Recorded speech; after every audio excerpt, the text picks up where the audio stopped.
because we were seeing unprecedented levels of protest does not mean that we take the Constitution to the shredder.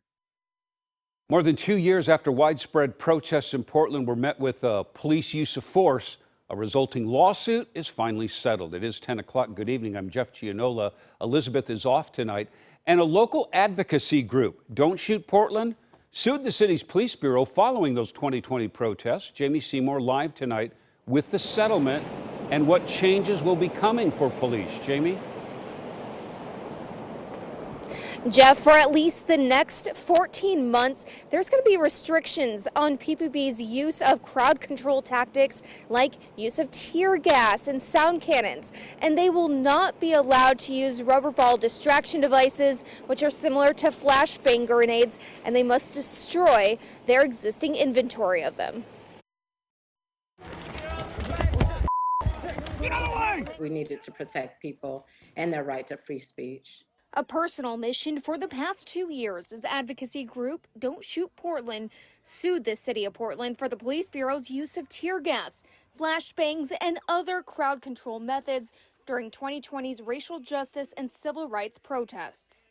Anybody paying taxes in a city where we hire police to protect and serve, or if that's actually what the job is, should really be concerned about citizens being attacked and assaulted and harmed, and especially when they're using their First Amendment rights. Tuesday, a settlement was finally reached in this suit for $250,000, with $50,000 each going to 5 plaintiffs. Overseen by a judge, it also includes an injunction for the next 14 months, not only requiring PPB to stop using rubber ball distraction devices similar to flashbang grenades and destroy their existing inventory of them, but also limiting the use of tear gas, pepper spray, less lethal launchers, and long-range sound cannons. The additional requirements will keep the city in line with their own rules and regulations and state law and the federal constitution as well. Following the murder of George Floyd in Minneapolis from May 2020 to September of 2020, the Bureau reported officers using force against protesters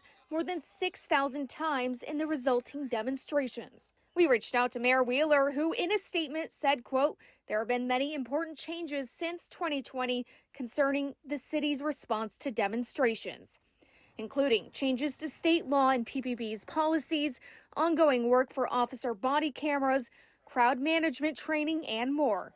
Those involved with the suit hope other cities will use this case as an example." I do think this is a strong message to the public that your rights can be vindicated in a court of law, and that the city should never forget that. It's still unclear what exactly may happen when that 14-month injunction is up, but one of the attorneys on the case tells us hypothetically PPB could bring some of those items back. They could also potentially face another lawsuit down the road. Reporting live in downtown Portland, Jamie Seymour, KOIN 6 News. Yeah.